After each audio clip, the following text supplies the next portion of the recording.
I suppose, Mike, a very good morning to you. You don't want Good to morning. think about bad cops and how many of them there are. And I suppose in the scheme of things, you might say it's a relatively small proportion. But are they cracking this, or is it still a problem? I think they're getting on with it, Mike, and I think we've got to recognise this is 0.005% of police officers. So there's a lot of police officers out there right now who are facing knives and guns, and as we saw at the Manchester synagogue, doing their job and keeping us, trying to keep us safe. But there are a small minority of officers who are wicked and evil, as we see. It's unbelievable, isn't it, that you get officers convicted of child sex offences and the like, rapes. Quite incredible. And the police are cracking down. What gets me sometimes, though, when officers are dismissed for things like WhatsApp groups, these are things, in my view, should be like words of advice. The police are judged, some police officers are judged very harshly. There was a doctor recently who left an operation, left the patient there, Yes. had sex with a nurse, Yes. and came back. And he put that person's life at risk, and he wasn't struck off.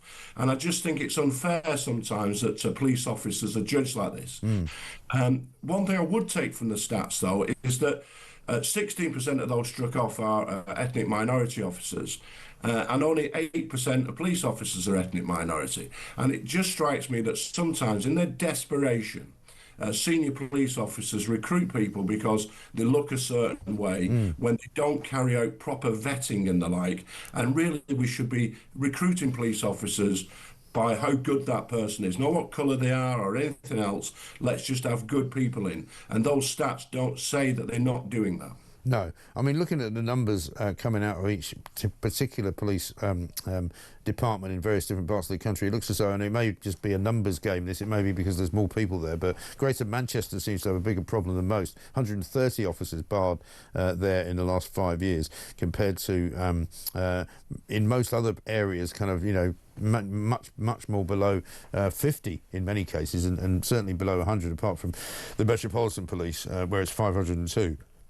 Yeah, I mean, the Met is the biggest by 30,000 officers. Yeah. And Manchester is the second biggest police force in the country, so there's no surprise there. Right. And Manchester Police is led by a very good Chief Constable, Steve Watson, so no doubt they're cracking down. But there has been a massive problem, as you've known in the past, with vetting, not recruiting the right kind of officers. And this is going to happen. These things, if you don't vet people when they come in, this is the consequence. When I joined the police, I was serving in Northern Ireland. The sergeant used to come to your house. In my case, the RUC sergeant came to the barracks and saw me, but that face-to-face interview, they suss you out, see your family and your friends. And then all the interviews I did to join the police were face-to-face. We've had this situation where people are applying online and they're never seen by a person until they arrive at the training school. Yeah. And it's not really a training school anymore, it's a university where you go home after 5 o'clock. So all these things lead to problems not being spotted and bad apples getting into the barrel. Yeah, it is unfortunate, isn't it? And I mean, as far as the police's situation now with regard to these protests, I mean, let's talk about that a little bit. Shabana Mahmood in the papers this morning saying we've lost control of our borders. Only last week she was saying we're going to give the police special powers to crack down on these pro-Palestinian marches. But, no sooner than a couple of days later, after she said that, there was another massive pro-Palestinian march on Saturday, at which the only person that I could see was arrested was a pro-Jewish protester who they said was breaching the peace. And the police officer in question, when he was asked about why he was doing it, he said, I'm just following orders. Well, we've heard that phrase before, haven't we? It's in Germany.